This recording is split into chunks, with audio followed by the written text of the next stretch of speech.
Oh, That's great. why it's in Okay. that's why Okay. it's in pounds, pretty much. Yeah, I mean, hey, it depends on the rent. Like anything makes sense if the numbers work, right? So how would you go What through could the that? numbers about What could this? that? Yeah. So what could it?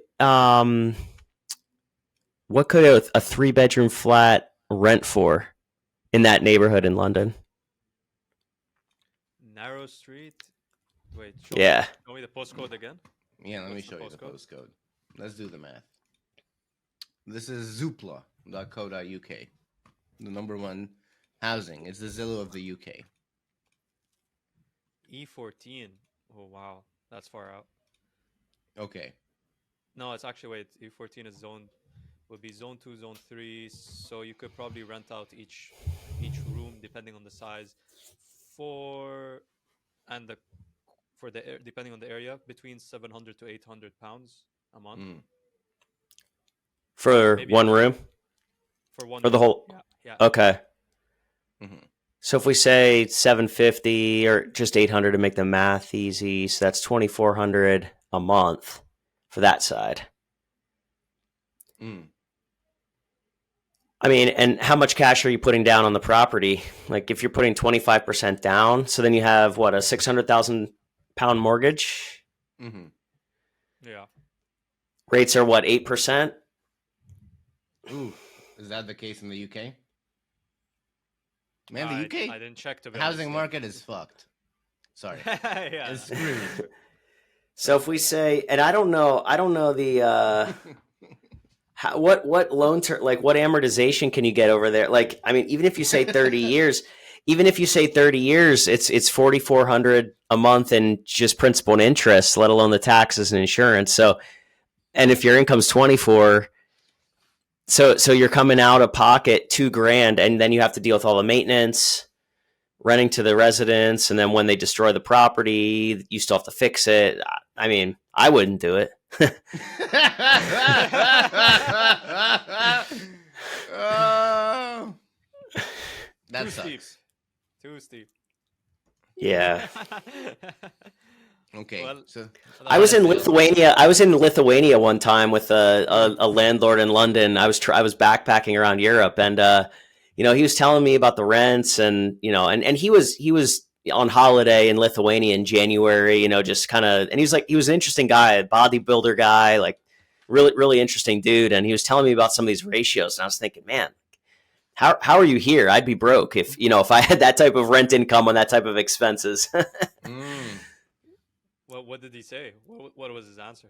Well, they were families that had been in the property in the family for there were properties in the family for a long time, and they own them. They had really low debt, and just it's Okay. kind of legacy properties, that they'd own forever. Okay, so he's in a good situation then from the start. Yeah, that's right. That's right. Do you think Yeah, they had 50 or 70 units or something. They were doing fine. That's good. So, thanks for coming on, Matthew Pezon. Yeah, sure. From the Real Estate Empire. And so, appreciate your time. And so, me and Said, we're trying to find like a place where we can have like a studio to record the podcast, but then also maybe rent half of it so that we can not have to pay anything. You know what I mean? Yeah, How I do you mean go about that's yeah. So I mean, you'd have to think about who would be renting the space from you. Obviously, you know what your needs are, but then who would be the renter that you would sublet out to? And it might be other podcasters. It could be other businesses, but I would be clear on who's going to use this space and for what. Because if you just think, oh, sure, we'll rent the space, but then you don't get a renter or someone to actually share the space with you because it's not what anyone else needs, or you're not clear on what you need, then you might just have a vacancy and have to pay for it all. But I mean, if there's a bunch of other podcasters and you kind of sponsor the space, but others chip in, pay £100 a month or whatever, but then they have a professional studio, you could profit on it. Sounds good. It's because they develop it into something that is long lasting, right? Well, yeah. I mean, so if you're going to set up a really nice studio or even 2 or 3 setups, and then you charge 50 pounds a session or something. But then someone has a really nice, it's soundproofed. It's got all the gear, lighting, but then they can run professional shows. Maybe you can just make a per show or per hour type fee, not like a monthly fee. Idea. Yeah, or a monthly fee that they could come and go as they choose. I like that a lot. Okay, so Saeed's in the UK right now. He's in London. I'm in Los Angeles right now. So Great. Okay. Where would we set up our little studio? Well, are you guys going to be in the same location anytime soon? We're going to. Or are you moving to like London or something like that? Yeah. No, not permanently. The closest for the moment. Yes, exactly. Yeah. Well, so in each of your locations, I mean, I don't know if you're at your homes right now, but I mean, that would probably be the cheapest way. Just, okay, where am I already using my space? And then just use that, like Airbnb for podcasters, right? Interesting. Oh, that's actually a good idea. Yeah. That's never been done before, has it? I like that idea. That's a good one. I might have to steal 100%. that. Yeah, I mean, I don't know. And with everyone's home offices and work from home and all that, I mean, I don't know how many people would be looking to do that versus just buying stuff on Amazon and then making their own. But I mean, there could be some people that just don't want to deal with those details. Well, what's the lighting? And I don't know about microphones and like how close do I have to be to the camera? And I mean, maybe people don't want to figure that stuff out, and they just want a professional studio. So, because honestly, let me talk to you seriously, Matthew, because this is kind of like a dream. You know what I mean? It's like me and Saeed, we're from Lebanon, Beirut, Lebanon, where we grew up, and so I got to study in the United States. I came to Boston, now living in Los Angeles. Saeed's in London, but we're hard workers, man. We like put a lot of our time into doing our jobs, and also doing our side hustles and trying to make the most out of it, and my dream is to have like a place, where we can have an epic podcast. You know what I mean? And so I'm saving up every single month. I have this like a piggy bank jar that I put in some cash into. So I'm trying to save up right now for that. Is that a realistic dream or no? heck yeah, it's realistic. Yeah, why not? I mean, it'll just come back to, all right, well, what's the space that I want? Where do I want it to be? And how can I pay for it? And I think your idea of renting it out makes a lot of sense. It's absolutely realistic. I mean, I think you should be careful with commercial locations because they can be restricted on what can, like, I think it's important to understand the zoning of the property that you'd buy or the space that you would get, whether you rent it initially and then buy later, but what can it be used for? What type of services can happen out of there? What type of activities, business activities? And then would you have enough customers to offset the rents? But yeah, it's definitely a realistic dream. You just, you just want to look at what are the details and how do I do it? See, is it better to rent or to buy a place? I'd rent first. And look, I'm not like a brick and mortar type. Like I run our company from my home office. And then just kind of like pay hourly office fees when I would need to meet with someone, or just, I know a couple of business owners that just let me crash and use their office space. But I would definitely rent and prove it out first, ideally on a month-to-month lease, so that it's like, you don't want to get into a year lease and find out in the second month it doesn't work, and now you're on the hook for the rent. Yeah. So you can do that. You can rent out a place just for month to month, see if you like it, and then buy it. Well, that's right. Yeah. I mean, I would say if you've been renting it for at least 12 months and you're making money on it or breaking even, and then you could consider buying. But then once you buy, the numbers will change again, because now you might have financing associated with it, and you might have to pay taxes on it and the insurance on it, whereas before you didn't have to worry about those costs. And so maybe I the see. owner is like that legacy owner in London where they don't really care because they've owned the property in their family for 50 years. But if you go to buy it, now you're paying today's rates. You have to get the full Hmm. mortgage, and now it might not make sense to buy. But you can still rent Interesting. it. But I would do month to month as a rental first. See if it works. What do you think, Said? Well, I was thinking on the concept of the legacy owners perspective, where maybe for some, buying isn't really important about whether they're making money or not, because maybe they're also investing into the future of their children, or like, the future family members, where they can inherit these properties and continue, like, have basically assets provided to them on, like, the person that you mentioned. Yeah, I mean, I think the goal can be like, how do we position ourselves so that we're that legacy owner, right? And I think it starts with the Hmm. saving up and proving out the business model to position ourselves in that way. Yep. Yeah, something I Hmm. noticed that a lot of people who start up successful businesses don't necessarily see, don't like, they won't always see the success in their lifetime. They won't see the riches and the giant wealth that comes with the brand name that they started, until many years, maybe even after their death.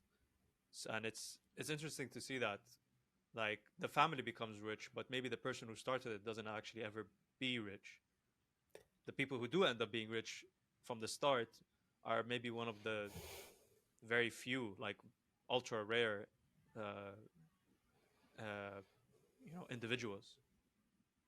Yeah, that's true. I mean, it's the time value of money. So when you start, Hmm.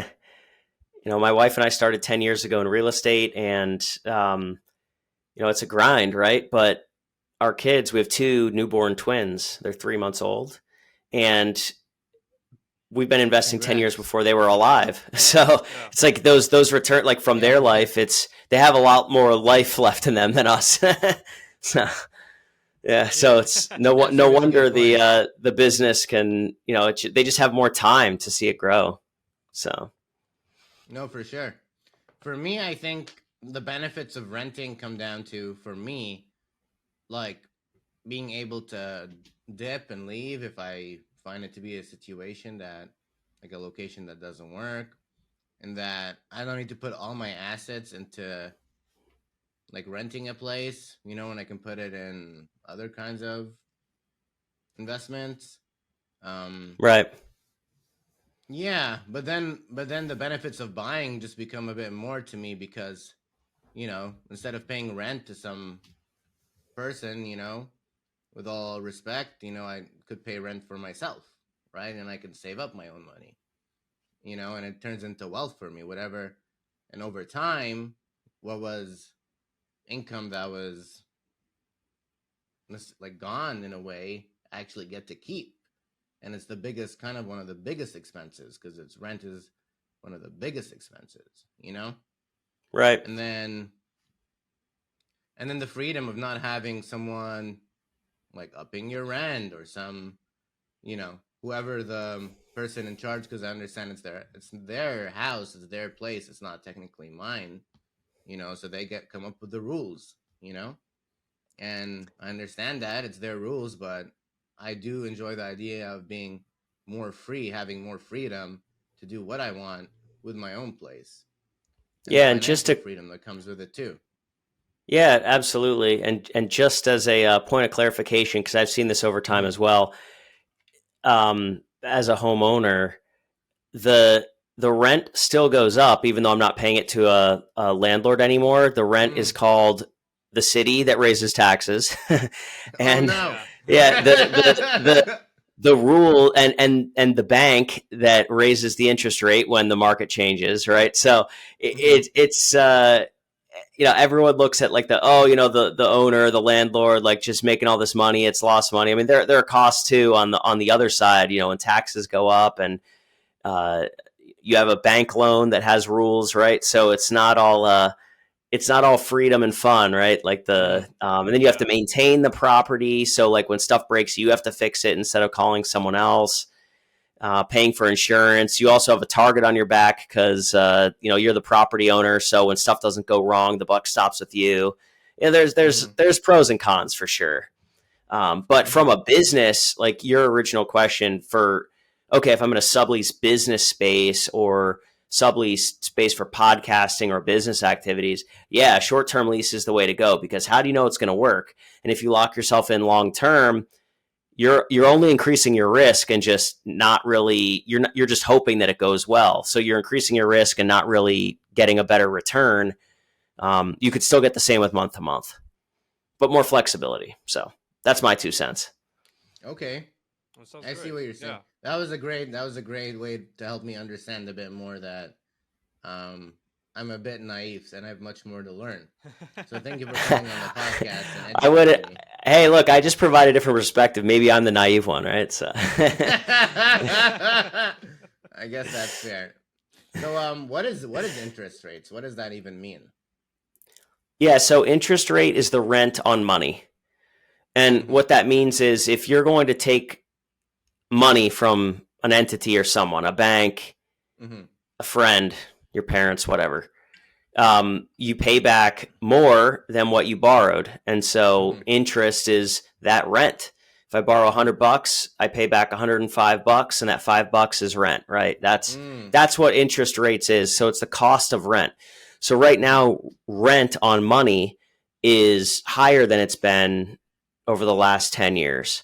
So it's forcing businesses, individuals to really look at, well, is it worth spending on this thing and financing it, or should I not?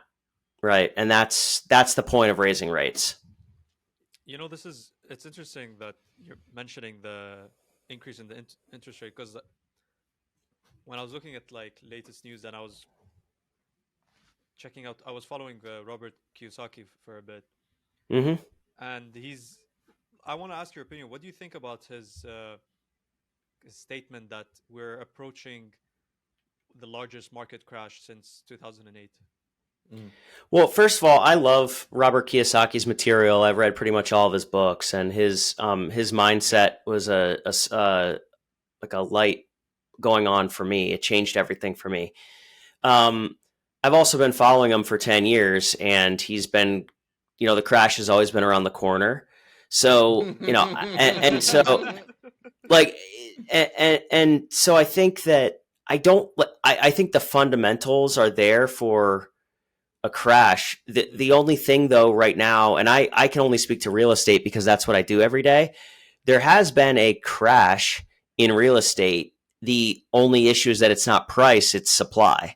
There's just nothing for sale, right? And so I think, and Robert is specifically talking about the price of stocks and bonds and these things, just assets cratering, a big, an implosion of the financial system. And he's not wrong, but I think that with, the central banks, IMF, the powers that be, I don't think that they're going to I think they'll paper over any type of implosion before they allow society to descend into chaos. So I don't think that prices are going to crash. I actually take the opposite opinion, that because the Federal Reserve and other central banks they'll paper anything over. I think inflation is more of a risk than price crashing, because they'll just print more currency units to prop up asset prices. And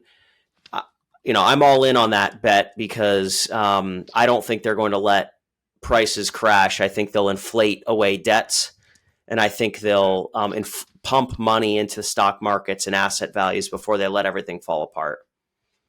And you mentioned an important point, that supply is decreasing, but if inflation is gonna start increasing as well, wouldn't that mean that demand will start decreasing, and then we'll have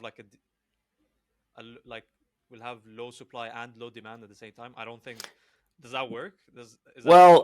Well, in a deflationary case, yes, but in the way that the money that the Federal Reserve would create would drive inflation is by what we just saw, which is just injecting all this money into the Mm. economy. So they're going to, it's Yeah. helicopter money, to use Ben Bernanke's terms. So all these people are going to have all this money, businesses, there's going to be easy credit. Yeah. The Federal Reserve will be buying mortgage-backed securities like they've been doing. Now they're selling them, but they'll just buy more. These commercial lenders, commercial loan officers will just generate more. They'll lend more to create more liquidity. The Federal Reserve will buy them, issuing stimmy checks to people and individuals and businesses, payment protection plans. So there's going to be cash everywhere, which will solve the liquidity problem in the short term. But now people have this cash. And so they all of a sudden they found 5,000, 10,000, 15, 20,000 pounds, and they're going to go out and buy assets with it. Well, now you have fewer assets for sale because you can't just make houses. You can't just start up companies with the click of a mouse click like they do at the Federal Reserve. So you have all this money chasing less stuff. There's less inventory of goods and services and real estate companies. Everyone has more money, and so they're going to bid up the price. So that's how the assets reinflate, and so that's why I don't think that you would have a demand. You'd have a diminishing demand. If anything, there'd be more demand because people are going to have more money, right? So, and there's going to be less stuff to buy with that money. So that's how I see the situation playing out over and over again. Okay, so they've learned from their 2000 mistakes in 2008, I guess. Is that well, really, the Great Depression. I mean, if you go back to the 1920 October 1929 and throughout the decade of the 1930s, at least in the U.S., I can speak to, there was depression, right? The economy contracted. It wasn't until 1945. It was like 16, 18 years after World War II. After World War II, that the economy even recovered the size that it was in 1929. So the U.S. economy was smaller for almost 2 decades. So I think they learned that, hey, if the government doesn't intervene and the laissez-faire approach is applied and things just suffer, I mean, the unemployment goes up, and then people don't have even more money, then they can't buy any more stuff, and it just spirals downwards. So I think that the policymakers found out what happens in the 1930s, 1940s, and they don't want to let that happen.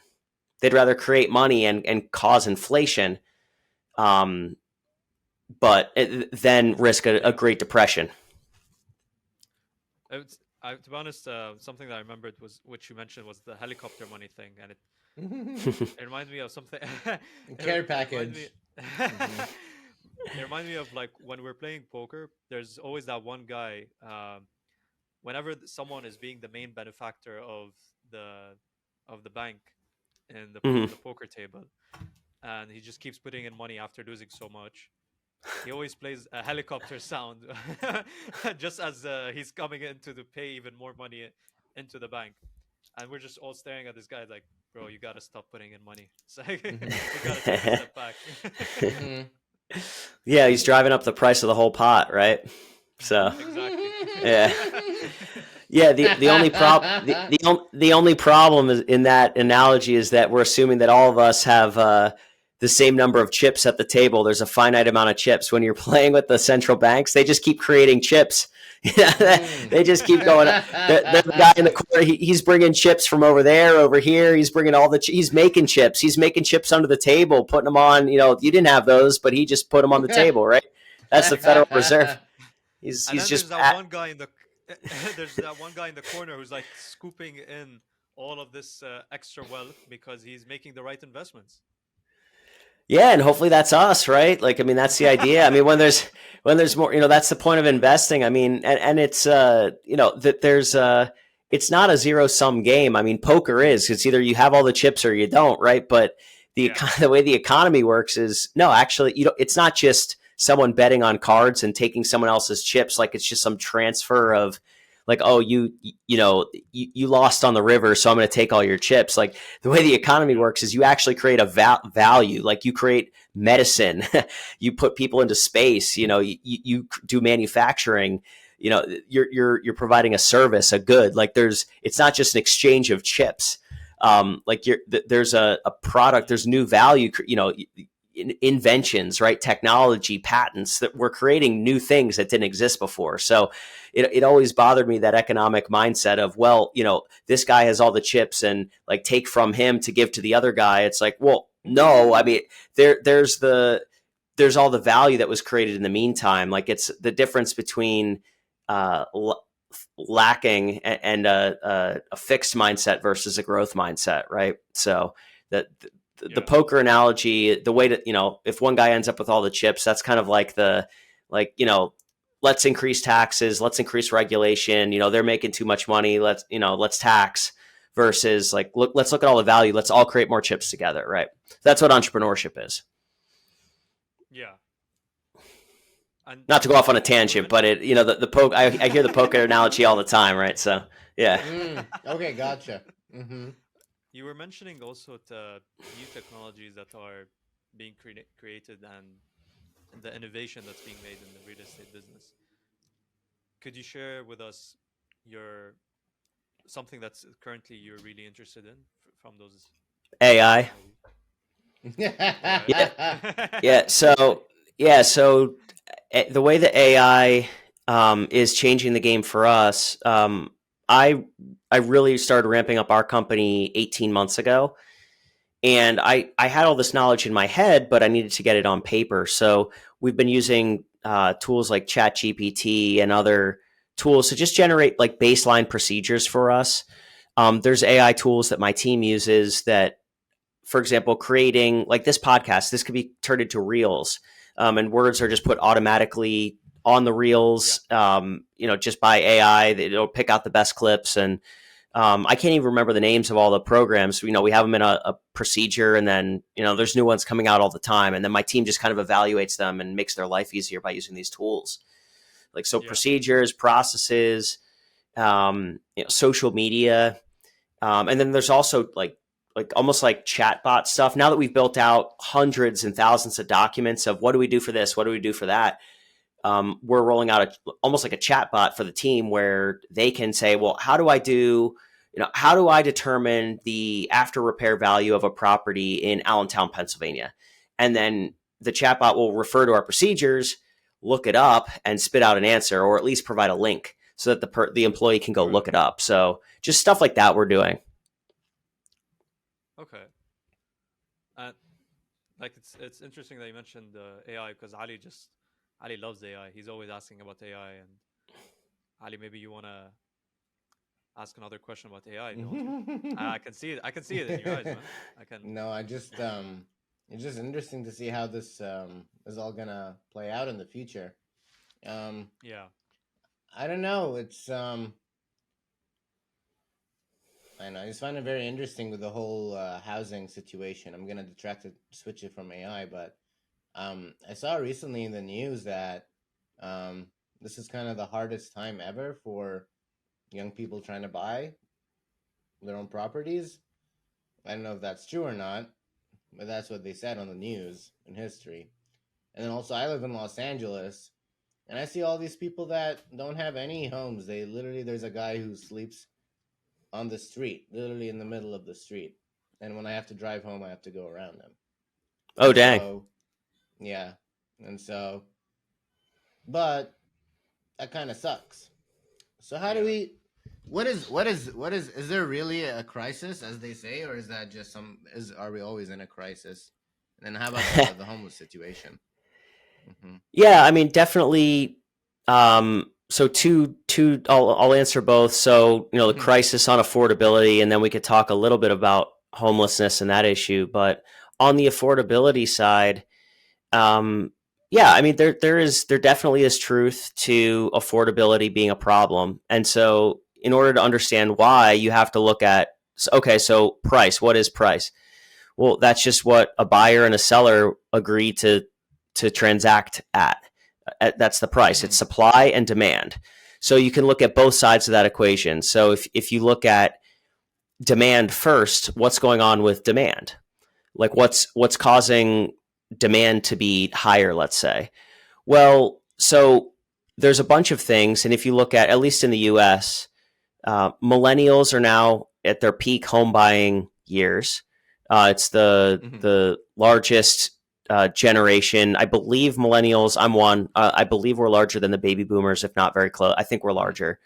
And they're all trying to buy single family homes, homes all at one time. So there's also people have a lot more cash. They got a lot of stimulus money and stuff like that, but wages didn't keep up as much as the stimulus money did. So people have extra cash to bid. Other issues on demand, the average household size is decreasing. So if before, let's say 20 years ago, there were 10 people and the average household size was 2 people, you'd need 5 housing units, right? It's just 10 people. It's just 10 people divided by the average size of 2. So you need 5 houses or 5 apartments.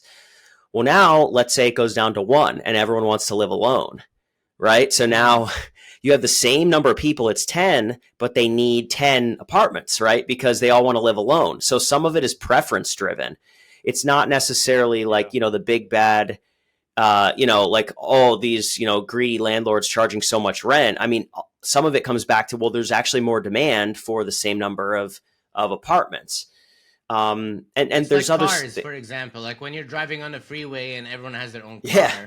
Versus taking the train. Traffic. Right? You're gonna have Yeah. Versus taking the train. Yeah, exactly. Yeah, exactly. Totally. So it's the same thing. That's the demand side. There's more demand, right? And also there's an increasing population.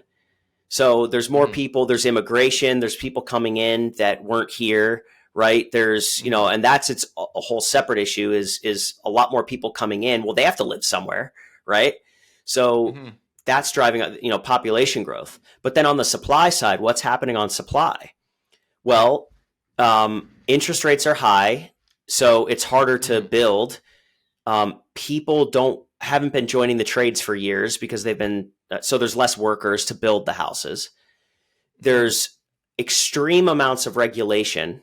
So you live in California, like how regulated is it? Good luck building, right? So who's going to build in that type of an environment? And if you can't make a profit, well, what's the point? No one's going to take a loss to solve a social problem. So there's huge supply constraints because something like 40% of the cost of to construct a home is regulation, zoning, land entitlements. It's just become extremely difficult. And even trying to build and land that's zoned for the building, it's all government regulation, right? So if you want to lower the price, so let's say those 10 people each living, so you lower the supply to lower the price. I'm sorry, you raise the supply to lower the price. So those same 10 people that they all want to have their one apartment. Well, there's 10 people, 10 apartments. Rent's $1,000. Well, what happens when now there's 20 apartments for those 10 people? What happens to the price? It goes down. Right. Yeah. But the fact that you can't build because it's so highly regulated. So if you want prices to come down, what should you do? Make it easier to provide supply. And that's what's been missing in this country for years, in the US at least. And frankly, around the world. You make it so clear and obvious, that, if the government wants to help people afford housing better, they need to be a bit more lax with their regulations and bureaucracy, and let people build more housing units. And that can also lead into solving kind of the homeless issue that we were talking about. Well, that's right. Well, but then the reason why it's not happening comes back to competing priorities because, well, we want buildings to be energy efficient. So then the government will mandate, well, you can't use gas stoves, right? Or you have to install electric charging stations. Well, that stuff's not free. It drives up the cost. So there you can quickly see how, and then of course there's safety concerns. So, okay, you need a house that's going to stay there. So, well, there are earthquakes in California, right? So, there are fire concerns, right? So so in many ways, the regulations are well intended. I'm not like an anti-regulation guy. I'm a sensible regulation guy, but you can't over-regulate so that, and I went to engineering school. So like a lot of the times we would do like economic analysis on like, okay, we found this like perfect thing. It's going to like solve all the world's problems, but it costs $20 gajillion dollars. Well, no one can pay for it, so it's impossible. It's the same thing with housing. Like, yeah, sure, put in 25 smoke alarms in every room, and put in five chargers, just so that the solar panels can get the perfect ray of sunlight at the right time of day. Well, yeah, but now no one can afford it, right? So it's a balancing game. Mm-hmm. And I think we've erred over the years to overregulation, and it's driven up cost, in my opinion. That's why we don't have supply. That's why we have homelessness. Because why can't people afford it? Because you can't build it. And when you can't build it, when you can't produce it, the price goes up. So what's the source of this overregulation? I think well-intended political leaders that are trying to do what their constituents think they want. They want safe housing. They want to save the environment. And again, I'm not against any of those things, but I think they have, they want to protect farmland. That's a big thing around here. Like historically, this has been a farming community. So the state's coming in and buying up all these farms and preserving them. Well, then people wonder, something like 2% of the state of New Jersey, 1.5%, 2% of the state of New Jersey is permanently preserved. So all these people are paying for that in higher rents, right? Because now new apartments can't be built because farmland's preserved, wetlands are preserved, all these things. Again, I'm not, species, endangered species. I'm not against protecting all those things. I just want people to understand that when we preserve land, preserve wetlands, take these measures and regulate, it results in less places you can build. Yeah. So all those things drive up housing costs. So I just think people need to have the wool is pulled over their eyes on affordability. Everyone's saying, why isn't it affordable? Why isn't it affordable? Why can't we do this? Well, it's because no one can build affordably. That's why. Okay. So is it just that the land available to build on is becoming saturated as well? Well, it's the land. So land is preserved, wetlands are preserved. You can't. More national parks, more land. Are being created. State parks, local, municipalities preserving land. But it's not just the land.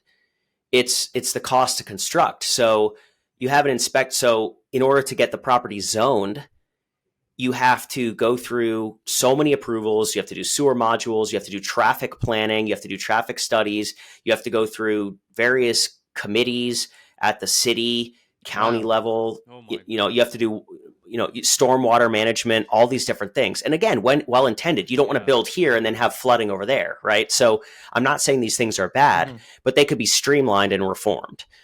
So once you have the land, then you have to entitle the land so that it can be built. So the zoning code needs to be redone. They need more density. The problem is that the zoning codes, like California started rolling this back, they'll only allow single family homes and they have to have a minimum lot size. So I've had to personally apply to convert stores to residential units. They have to have minimum lot area. They have to have minimum frontage. They have to have egress. All these rules, and you can't do it. It's impossible. So you have to apply for variances. So streamlining the process. So you have the land, it's rare. Then you have to make it easier to develop. And then once the land is entitled and you can develop it, it has to be easier to build. I mean, insurance rates are through the roof because there's so much litigation. There's workers' comp issues. There's needs to be limitations on liability. Otherwise, if there's all this liability, then insurance costs go up. It raises costs for everyone. So, and then there's all the different inspectors that come through. They come through, they check all your drywall screws. They come through and they check all your plumbing is correct.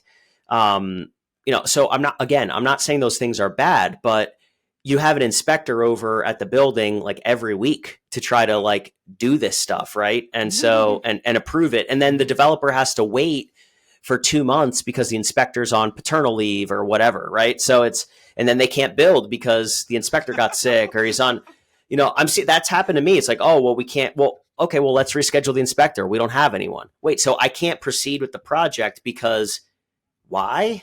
And so it just drives up costs. Yeah. So, Matthew, it Yeah. sounds like being a landowner is or property owner is just is terrible, man. It's like No. So here's the good side. there's so many like things you have to watch out for. Like it's like now that you're sharing this with us, I feel like people are starting to understand a bit more the responsibilities that a property owner or like a real estate owner is, what they have to go through, and like the amount of stress that they're overloaded with to be able to just allow you to rent this one room, like most That's renters are right. just like, oh, this landlord is being a dick, he's like, he's Right. taking all this money from us, and he's rich. But then you explain all of this shit, and like obviously most renters don't know this information. They don't understand Mhm. like, oh wow, this is what he's actually going through. It's Well, a yeah, lot of that's responsibility, and most people avoid it. well, yeah, and you're providing housing. It's the most basic human need. I mean, that and food and other, like, it's Yeah. the bottom of Maslow's triangle, so it's extremely important, and so that's why it's heavily regulated. Um, my whole Mhm. point is that that's why it's expensive too. So, Mhm. Yeah. everyone, you can't have your cake and eat it too. Like, everyone wants to, everyone wants everything to be repaired the next day. They want everything to be, they want the apartment to be, super clean, modern, really nice. They want everything taken Yeah. care of. They want all this, all these protections in place. Oh, and they want it for free. It's like, that's not how it works, but people, or they want it for cheap, and it's always too expensive. But hey, look, Yeah. I get it. That's what drives innovation, right? No, I feel like Yeah, there's always this constant. Yeah, no, yeah, definitely agree. Like there has to be this constant conversation between landowners and the people who are renting.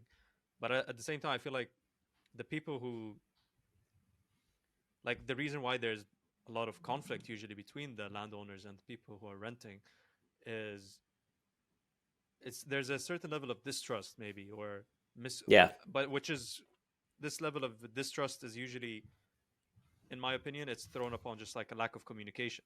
So for Mm. example, yeah, people who are renting will have an issue with the house, and then they'll mention it to the landlord, but the landlord might not respond to them, or the landlord's probably doing something about it, but they just don't tell them about it. So the renter is in right. his head thinking, oh, this guy's ignoring me, he's blowing me off. Mm. So it's Yeah. like, but if like the renters would think, I think like if there was a better relationship between the two, where they can actually communicate, is like, and tell each other like, look, I'm also a human being, I have shit to go through, I will fix the problem in the house, just like give me some time, you know that kind of stuff. I feel like there would be less of this conflict. Well, that's right. And so for our company, for me and my wife, what we do is our belief is that good customer service and customer satisfaction is what keeps the people in their homes. Like, people don't want to move every year, but they're forced to a lot of Mhm. times because the landlord doesn't want to fix things, or so we just want to keep everyone. We want to provide safe, affordable, functional housing, and if we do that, people will stay. Good customer experience. So, and you're right, it comes back to communication. 100%. Yeah. And appreciate like we appreciate your business for doing that. Like that's like I mean that's why you guys are successful. You guys have been looking out for your customers, and you, like you said, you're providing Yeah. a product and a service which Right. complement. Yeah. A lot of landlords forget that the tenant's the customer, right? So, they get yeah. so, so it's Mhm. important to provide that good customer experience, and otherwise the customer won't come back, they'll Yeah, leave, right? It's the same in this business, like any business. So that's why Mhm. we take it so seriously. For of sure. course. I mean, I've seen some tenants that like practically destroy the house, like turn it into a Yeah. wasteland. Like the doors are destroyed. Yep. Freaking 30 people are living in this one, It's happened to me. two-bedroom apartment. Yeah. It's literally, it turns it a house into like a hazard, you know? Oh And yeah. I think that's not good too. And there are also some landlords out there that are also shady and trying to take advantage of, like my friend who like rented an apartment for a year. It was an expensive apartment, and then when he left, they like charged him so much and just like painting the walls and all these like kind of like they took out all his security deposit, just some random things, fixing the carpets, whatever. And he had paid for a cleaner, and like he really took care of it, and he barely lived in it. And I think it's some landlords taking advantage that not everyone knows the rules, maybe, or Yeah. not everyone's gonna question what they're gonna charge. Yeah, so I've seen it go both ways. So what are some good Oh yeah. I want to hear some of your stories, Matthew. You were saying you have some stories to share. Yeah, well, that is true what you're saying, because there are bad landlords too, and I think it just comes down to as individuals trying to, like any arrangement that you're going into, try to vet the landowner or the landlord, and just like they're doing with the resident, and make sure that it's someone you want to work with, like any business transaction, right? Like so, and it works both ways. Yeah. But oh my gosh, I mean, what type of stories do you want to hear? Because I've seen pretty much like everything imaginable in real estate. Now, every time I say that, though, something else happens. Yeah, for sure. Oh man. Well, so this one time, make us laugh. Yeah. Oh man. I mean, what makes me laugh now made me cry then. So I was doing my first flip in 2015, and the contractor lived across the street, and I figured, that's perfect. Like he doesn't even have a commute. Like he'll get it done fast. And just the worst experience. I mean, this guy, the unfortunate thing is that he had an alcohol problem, which I didn't know. So he's just bringing over Coronas and beers, drinking on the job. And, he didn't tell me about so it's winter, and he didn't tell me about the oil furnace. So he installed flooring, it didn't do the trim right, made mistakes, and, didn't tell me that the oil tank was empty. So it got cold, froze all the pipes, and they burst. So then when they thawed out, it ruined the new flooring that he had just installed. And, it was done wrong anyway, but it's just like, man, come on, dude. And just stuff like that with contractors, and like, the guy, the electrician on that job. I mean, it's just like, oh my gosh, trying to chase around these guys in the trades to like do the work and get it done and not mess up and come in sober. And like, it was just, gosh, I made all the mistakes. Just like, yeah. Oh yeah. And I was paying the guy as he was finishing. It's like, not when you drywall, tape, spackle, sand, paint, once it's all painted and nice, then I'll issue you the payment. No, he was billing me every week. So he was drawing it out, there's no reason to get done because he's paying me anyway. Yeah. He was charging me parts and then using them at other jobs and then rebuying them again. Like that's just the stuff that and then he was charging both owners. It's just awful. Wow. Oh wow. So that's a scam. It's just painful. It's just painful. Yeah. Yeah. So what do you do about that? Because I'm assuming these guys, they're cold. They want to be drinking on the job. I don't know. Yeah, I mean, you just work with the right people. I mean, you set up you screen people out. So like, if a contractor comes to me today and he says, "Oh, I need half down," I'm not working with him, because he's taken my money to pay off the last job that he didn't finish. And then as soon as he gets that final payment, then he's going to come back to start my job. Like these guys, they run out of money, and then they take a big deposit from me to finish the last job. Then they finally get paid to start mine. It's like, no, man, like I'm going to put down 10, 15% so you can buy materials. And if you don't have enough cash saved up to like just make payroll for Friday, like I'm not working with you. Because I've just worked with too many guys like that. And then, they're, then they're getting hurt on the job and saying it was because it was the house, and then they're threatening to sue you because, I just don't have time to work with people like that, Mm-hmm. Yeah. Wait, how do they have the right to sue you if they're taking your money? Well, because That's if the house, I mean, anyone could sue anyone for anything, but like if, they were,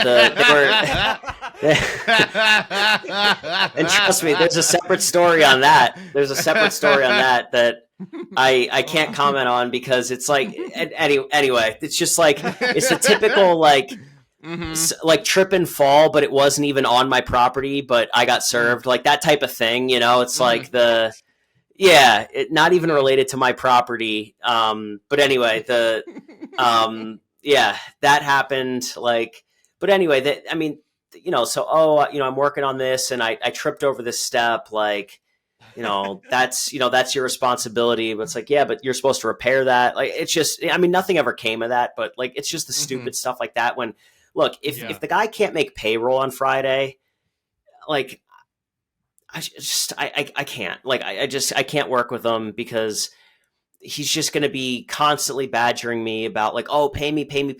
Meanwhile, it's not done. And then I look like the bad guy because I'm saying no, because the contract says I pay you when it's done. It's not done. I can't pay you. Like, I've just dealt with too many guys like that. Mm-hmm. So what it sounds like, it's a, and then they're guilt tripping you, like, oh, like, it's like, how am I supposed to like get my daughter a birthday present? Like, it's like, bro, you're supposed to finish the job. Like, that's not my problem. Like, I don't mean to sound cold, but you didn't do what you like. I can't pay you until you did what you said you do, right? So for sure. Anyway, yeah, it's true. just it's not your obligation. Exactly. yeah. It sounds like it comes down to making the right choice of who to With the work people you work with, Mhm. Yeah, like understanding is this a good person, is this a bad person. It's like the things that we used to get taught as children, but we, from our parents, but we just never listened to them. yeah. Every mistake I've made came back to like either not providing clear enough instructions to my team or working with the wrong person. Like, it's all, the mistakes in the end are obvious, right? We all know. It's just we have to do it, right? So Mm-hmm. Yeah, of No, course. it's amazing to me that, like with every success story, there's always many, many road bumps along the way, and it makes me feel like I'm going through road bumps whenever I go through them, that it's just part of the process, it's part of the journey, So, Yeah. and I appreciate you laughing about all these things, because I can imagine if I were in that situation in the moment, it would be very stressful. But I remember crying. I was sitting on the stairs, like crying because it was my first flip and I lost like 12 grand and I knew that I was going to be taking a loss and I couldn't even get the contractor to show up. And yet he was asking me to get paid and he totally took advantage of me. Right. And so, it's funny now, but like I learned a lot, just like sitting on those steps crying because I like lost almost all the money I had, and like like how am I going to get through this, right? And now I know that the problem started even before I bought the house, right? And like 'cause I paid too much for the house, I hired the wrong guy. Like now I know it's obvious, so it's funny now because now I know the lesson and I've applied the lesson over and over. But at the time, it was hard. Yeah, of course. The learning part is always the hardest part. Oh yeah. Once you know, then you know, but it's hard to learn. So that's why we're here asking you the questions to learn. Well, yeah, and education's education's a huge passion of mine. One of the things that I do for philanthropy and to give back is I teach. So locally, I volunteer for the real estate lab in Allentown, and I teach demographics that people from demographics that never would have historically been involved in real estate. I basically provide free education to them. I donate my time, resources, and teach other people how to invest in real estate because I see the power of it. And you talk about problems in the U.S., the wealth gap and other things. I don't think there's any other a better way to solve it than with using commerce and real estate to bridge the gap. Like, look, we don't have to take from them and give to them. Like, let's teach the skills that generated all this wealth in the country to begin with. Let's give entrepreneurship away. Like, let's give away business. Let's give away knowledge. Let's provide networks for people. Let's teach them how to invest. And so that's a huge passion of mine to help bridge the wealth gap, at least in my community, is giving away business, giving away knowledge, giving away entrepreneurship. So all those lessons I give away. Mm-hmm. Yeah, I give away all that learning, and I try to help people because that's the best way to solve social problems is education. Mm-hmm. Thank you for that. We definitely agree. I mean, I guess that's like one of the main reasons we're doing this podcast, other than the entertainment part and and the fun. Yeah, exactly. And you get to laugh at me losing 12 grand. I get it.